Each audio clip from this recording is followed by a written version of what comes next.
Le damos la bienvenida al doctor Carlos Castro, decano del Colegio de Economistas de Lima, a este formato, este programa. Nada está dicho. Gracias por estar con nosotros. En primer lugar, agradecer a RPP, a Nada está dicho, y a su persona, Mauricio, y atento a las consultas, y agradecerle esta invitación, y espero que no sea la última.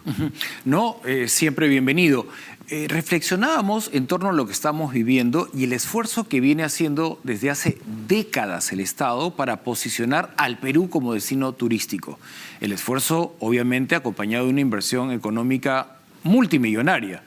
El Perú participa en ferias internacionales, acabamos de ganar un premio en Dubái con nuestro pabellón, pero todo este esfuerzo de décadas para convertir al Perú en un destino potentísimo turístico, porque tenemos todos los recursos para hacerlo, en 8 semanas en realidad se ha visto severamente resquebrajado a nivel de reputación.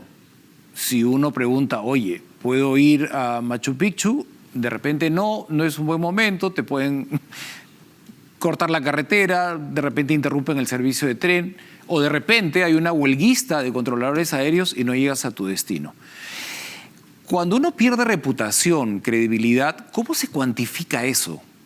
¿Cómo recuperamos el buen nombre que ya lo habíamos logrado, no solo por los recursos que tenemos, sino porque teníamos un servicio eficiente a quienes nos visitaban? Y este se ha visto interrumpido.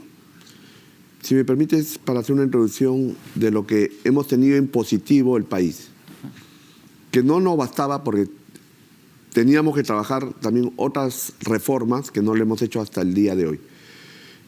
Mal que bien hemos tenido y hemos sido ejemplo en cuanto a la política macroeconómica en los últimos 20 años, que nos permitió también tener esos ahorros que ya no lo tenemos, pero que lo tuvimos para enfrentar el COVID, ¿no? Que fue más o menos 10.000 millones de dólares.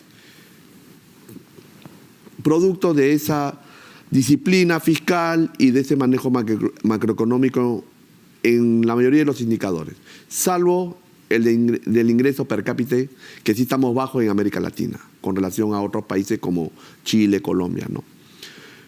Pero sacando lo positivo de ese manejo macroeconómico, no hemos sabido aprovechar también momentos cruciales que hemos tenido en los últimos 15 años, un poco más, de ese crecimiento que estábamos por encima del 5%, y que debimos de aprovechar ese crecimiento para esas transformaciones y esas reformas pendientes todavía.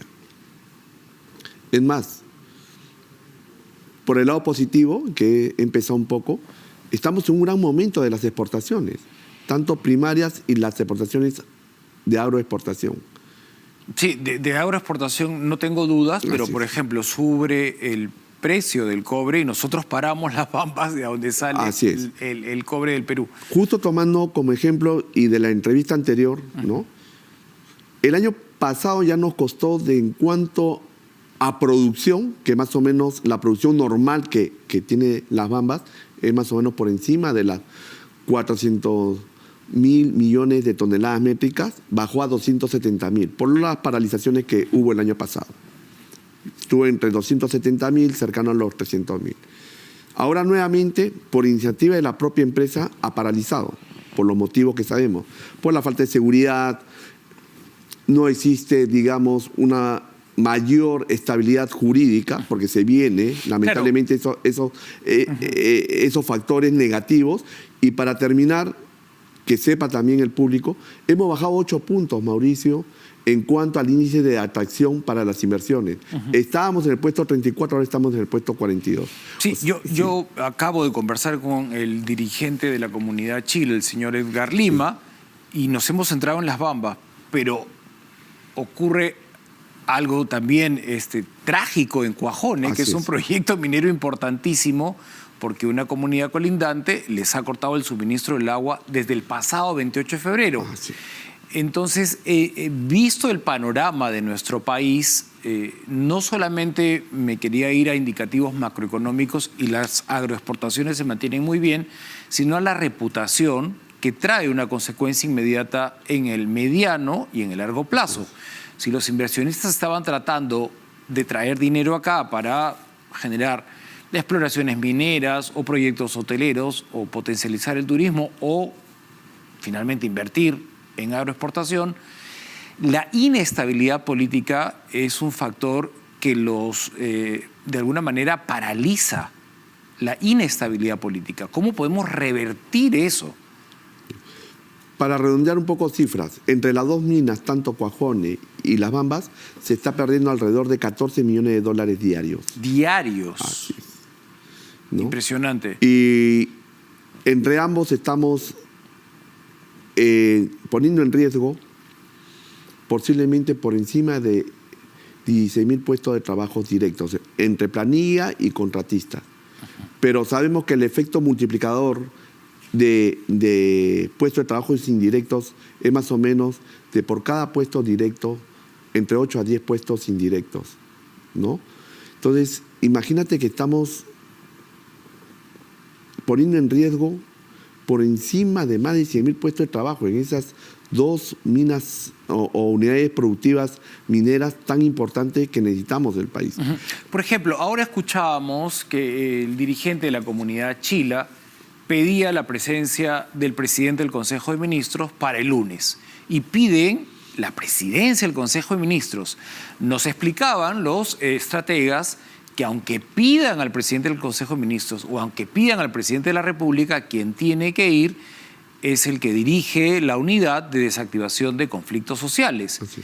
Y es algo que finalmente se ha desactivado progresivamente desde que el señor Castillo entró a la presidencia. Y lo han comentado y lo han analizado públicamente en distintos espacios periodísticos quienes estuvieron en esos cargos, que no deberían ser políticos, sino de técnicos. Y un poco ahí estamos pagando una factura en dos proyectos mineros, usted acaba de mencionar, de 14 millones de dólares diarios. Y es un poco, si te equivocaste por falta de experiencia, que lo ha admitido públicamente el presidente Castillo y le están diciendo, mira, esto se resuelve de esta manera, esta es la ruta, ¿por qué no tomar ese puente? Es como dispararse a los pies, eso es lo que no terminamos de entender. Para empezar, y complementar un poco la consulta, la PCM tiene un órgano sobre el tema de conflictos sociales. Aparte que se creó... Está muy debilitado porque los técnicos se fueron. Justo quería tocar ese tema. Aparte existe el Viceministerio de Gobernanza Territorial. El tema de conflictos sociales, si vemos y somos rigurosos y objetivos, existe una ausencia de Estado, no solamente con este gobierno. La estrategia, ¿cuál ha sido? Conflictos sociales, que se entiendan las comunidades con la empresa. Y esa estrategia, en vez de solucionar los conflictos sociales, porque hace daño al país en cuanto a imagen, en cuanto a ser atractivo de inversiones, ¿no? De estar en mejor ranking, en mejor situación, estamos empeorando. Porque nadie va a querer invertir en el Perú con esta creciente, digamos, ola de conflictos, paralizaciones, porque no estamos dando, digamos, la seguridad jurídica en cuanto a la operatividad de estas inversiones. Es más, la gente quizás no ignora, Las Bambas tenía un plan de inversiones adicionales por 2.000 millones de dólares. ¿Lo va a hacer ahora en estas condiciones? Sí. El viceministro de Gobernanza Territorial era el señor Molina. Así es. Luego sucedió en este cargo Giselle Guamaní. Y ambos, a pesar de tener estrategias técnicas distintas, pero ambos coinciden que se tiene que hacer seguimiento diario, las 24 horas, a los dirigentes, a los comuneros, para que no nos pase lo que estamos enfrentando. Y lo que estamos viviendo es la desactivación de estas unidades en energía y minas, en transportes y comunicaciones, en comercio exterior y en la propia PCM. ¿Cómo salimos de este dolorosísimo entrampamiento? Paro agrario, se bloquea la Panamericana Sur, la Panamericana Norte, el turismo paralizado en Puno, lo mismo en Cusco, 2 proyectos mineros importantísimos en punto muerto y la lista continúa. ¿Cómo salimos de esto, señor decano del Colegio de Economistas? ¿Qué sugerencia? Un gobierno que genere confianza y que sepa planificar. ¿De dónde lo sacamos? Bueno, nosotros tenemos uno para los próximos 4 sí, años. Nosotros nos pronunciamos, incluso antes que asuma este gobierno, cuando hubo la crisis de noviembre del 2020. Al final acabó con la, ¿no? con la vacancia de Martín Vizcarra. Y sigue vigente.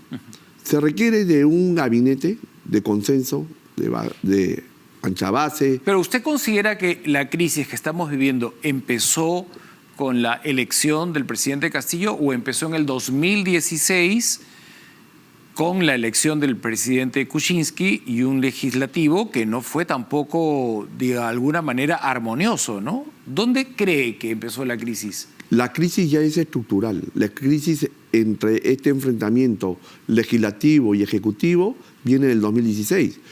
Y lamentablemente ninguno ha asumido su rol de promover el desarrollo dentro de sus atribuciones y competencias. En primer lugar, no han compartido una agenda mínima país, por lo menos en 5, 6 puntos. Más aún cuando llega el tema del COVID en el año 2020. Por ejemplo, usted ha tocado un tema que no se ponen de acuerdo desde el 2016, ejecutivo y legislativo. Y no hay una agenda mínima país. Muchos economistas ven con preocupación este posible retiro adicional de los fondos de las AFP que ya se está de alguna manera anunciando desde el legislativo. Que nos haría daño a la economía, que las consecuencias van a ser nefastas, que nada, hemos escuchado a todos dar una versión técnica que no es oportuno y que ya hemos tenido muchos retiros.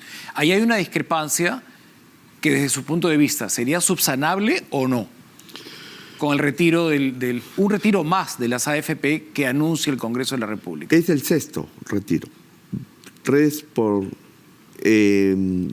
leyes que se dieron, más 2 decretos de urgencia, y este sería el 6º retiro que se estaría aprobando, porque ya se ha aprobado a nivel de la Comisión de Economía del Congreso. Para empezar, sabemos inmediatamente que sí necesitamos una reforma previsional en el país, mejorar el privado, el propio público a través de la UNP, que también existe una serie de debilidades y no se está asegurando con una pensión mínima decente al peruano que ya llega a esa edad. Pero un tema es distinto, es la reforma que está pendiente y en buena hora que se vea ese tema.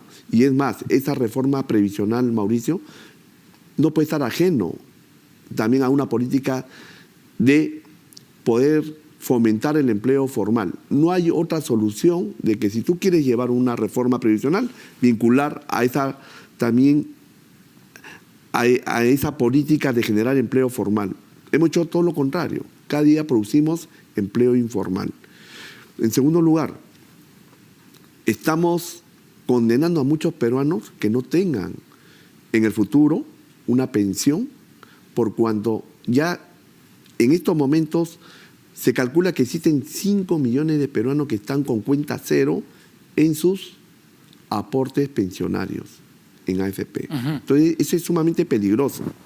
Entonces, estas medidas que aparentemente, llámenlo como gusten, ¿no? Necesariamente la mirada de profesionales, medios de comunicación populistas, que en vez de favorecer al peruano de a pie, lo estamos perjudicando. Entonces, creo que en este momento lo que necesita el país es un gobierno que genere confianza, que se propicie el empleo, porque es lo que más nos hemos quedado como país débiles después del COVID. Y entonces el peruano necesita mejorar sus posibilidades de empleabilidad y en mejores condiciones. Ese es el reto que se debe asumir y que es más, el espacio que se ha perdido siempre, porque casi hace muchos años que no funciona, es el Consejo Nacional de Trabajo. Es el mejor espacio que se ha debido de ver estas políticas de empleabilidad, ¿no?, consensuadas a fin de ir construyendo un país mucho más igualitario y con mayores posibilidades de éxito. Viendo como, digamos, fin supremo a la persona, al peruano de a pie. Estamos en un momento internacional muy complicado por la invasión de Rusia a Ucrania. Y en este contexto, obviamente, nosotros también tenemos políticas nacionales equivocadas y ahí están también los resultados. Viene la protesta de Huancayo y el Ejecutivo reacciona diciendo: les bajo el IGB a los productos básicos de la canasta familiar. Muy accidentado todo, pero al final, otra vez, los economistas y los analistas dijeron: no va a bajar el pollo, no va a bajar los huevos, ahí no tienes por qué bajar IGB. El propio exministro de Economía, Pedro Franque, ha sugerido que más efectivo ante esta crisis que se está viviendo internacional y nacional sería un bono. ¿Cuál es su posición? ¿Le pareció correcto lo de la eliminación del IGB o se inclina por la hipótesis del bono como las que ya hemos tenido? En buena hora que Pedro Franque lo haya dicho hoy día. Nosotros lo dijimos hace 3 semanas. Creo que lo dijo antes de ayer, no hoy día, pero lo ha hecho recientemente. Zapatillas Adidas Falcon 2.0 a 139 soles 90. Cyberwow en falabella.com.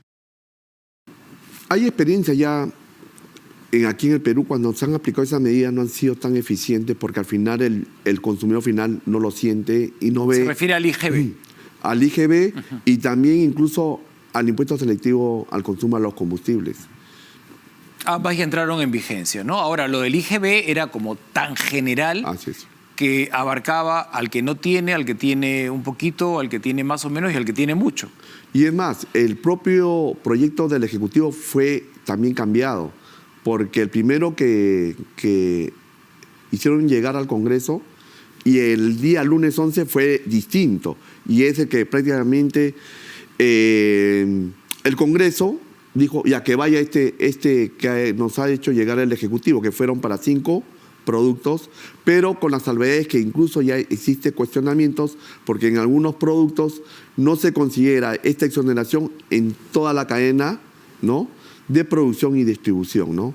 Entonces, también vemos ese problema. Ahora, no venden el mismo precio del pan. Si tú comprabas 4 panes antes de hacer esta medida de exoneración, te siguen dando la misma cantidad de panes. Bueno, ¿no? Así es. Recapitulando, desde el decanato del Colegio de Economistas, ustedes no están de acuerdo con este retiro que se podría venir de las AFP. Ustedes consideran también que se deberían devolver los técnicos capacitados a las unidades de conflictos sociales de los distintos ministerios y que se deberían atender. Pero corrigiendo un tema que no se hizo, con el aprecio que le tengo al amigo Molina, faltó planificación territorial. Y también definir los roles del Estado, empresa, ¿no?, y en cuanto a vigilancia y control, ¿no?, de las comunidades inmersas en el área de influencia. Existen alternativas de solución. Ni siquiera hemos podido plasmar una cartera de proyectos en la que esta cartera de proyectos lo financia el Estado, involucrando las 3 instancias de gobierno, lo que le toca a la empresa privada, ¿no?, y las comunidades en cuanto a su rol de vigilancia y cumplimiento de estos compromisos. Bien. Lo hemos escuchado al dirigente, ¿no?, Edgar Lima. Así es. Y ahí existe un problema. Chila, así es. No es tan sencillo, ¿eh? Son varias comunidades y entran en contradicciones. Bueno, pero ahí estamos. La ausencia de Estado hace que incluso hubo una permuta de tierra, ¿no? Sí. Posiblemente escuchar las 2 partes si es que ha habido un incumplimiento, pero ahí el que no solamente tiene que estar como árbitro, sino también un actor clave de poner, digamos, las reglas de cumplimiento de esos compromisos es el Estado. El Estado no puede estar ausente y no puede tener la estrategia, oiga, este problema es de 2 partes, empresas y comunidades. No, existe un gobierno nacional, un gobierno regional y los gobiernos locales. Y esas 3 instancias manejan recursos. Nos preguntamos, ¿qué se ha hecho con el canon y sobrecanon minero en todos estos años de bonanza minera en el país? Buen punto. Vemos colegios de calidad, vemos hospitales, vemos infraestructura para la competitividad, cómo compensar otras actividades económicas que están dentro del área de influencia a fin de que ganemos todos como país. Y eso no se hace, Mauricio. Qué complejo en realidad, porque todo parte también de tener, como usted dice, una agenda mínima que miremos en común una vez que hemos terminado las elecciones, derecha, izquierda, centro, un partido y el otro, pero la mínima agenda, los 3 puntos, ¿cuáles serían a ejecutarse en los próximos 4 años desde su punto de vista para tener otra vez estabilidad? Si usted tuviese la posibilidad de poner en agenda 3 puntos, agenda país, ¿cuáles serían? 1, generar confianza con posibilidades de éxito en una mejor gobernabilidad. Y eso lo tiene que generar el Ejecutivo y el Legislativo. En segundo lugar, prioridad número 1, llevar a cabo una mayor eficiencia en la reactivación económica. No hemos culminado todavía ese proceso de reactivar la economía producto de lo que hemos pasado a través del COVID, sobre todo en el año 2020, ¿no? Y nos tenemos que recuperar en varios sectores. Uno que es tan dinámico y que el Perú debería ser una potencia mundial, no lo somos, no nos podemos mentir, es el turismo. Y es Claro, pero... así es, pero no lo somos. Es más, antes del COVID, si vemos estadísticas, Colombia y Chile, con menos atractivos turísticos, ¿no?, que lo que el Perú tienen mayor turismo que recepciona a ambos países. Entonces, Y algo tenemos que trabajar mucho en turismo. Y algo que es indispensable, que cualquier punto que pongamos para tener agenda país, si es que no estamos unidos cuando debemos estarlo, tampoco los vamos a alcanzar, y es un tema que nuestros políticos deberían darnos una tregua y dejar de confrontarnos, porque ahora el tema es ricos y pobres, blancos y de San Isidro, y si eres del Ande o no. Todos los discursos que nos llegan de las autoridades políticas son divisionistas, no son de concertación. En el turismo, para terminar, medio minuto. Tomo como ejemplo México. México tiene problemas serios, problemas de corrupción, narcotráfico, también, ¿no? Ciertas debilidades, como tienen gran parte de los países de América Latina y el Caribe. Sin embargo, hicieron una cruzada hace 50 años y ¿cómo vemos México? Es una potencia mundial en turismo. Recepcionan más de 20 millones de turistas, bueno, en años normales. El año del COVID fue un año atípico para todo el mundo, pero ¿cómo ha podido lograr? Lógico, tiene un país que demanda mucho turismo, que es Estados Unidos, pero ¿cómo ha podido construir incluso turismo artificial? Porque hay ciudades que no existían antes, como Cancún, Acapulco y otras ciudades que están siendo sumamente aprovechadas para el turismo. Aquí, con la potencialidad que tenemos en costa, sierra y selva, creo que con esa visión que nos unamos todos, la cantidad de empleo que podemos generar en los próximos 20 años en turismo es incalculable. Creo que eso está fuera de discusión. Gracias, señor Carlos Castro, por acompañarnos esta noche, decano del Colegio de Economistas. Al contrario, gracias a ustedes y cuando crean conveniente estaremos aquí.